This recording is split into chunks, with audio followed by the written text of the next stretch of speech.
কিরে শেষ এই বুড়া বয়সেও দুধ খাস? হ্যাঁ, বড় হয়ে গেছে তারপর দুধ খাস? হ্যাঁ, তুই আমাকেও দুধ দাস না, তোর 2 মায়ের তো ভালোই দাও।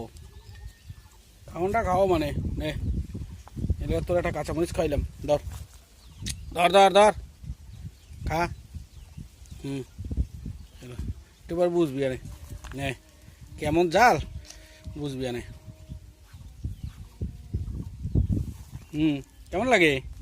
হ্যাঁ, ঘাস খাওয়াই আমরা আর দুধ খাও, দুধ খাও খালি করো গা। হ্যাঁ, দুধ খাও বুই রাখো না কেন? জাল খাইয়ে দিয়েছে।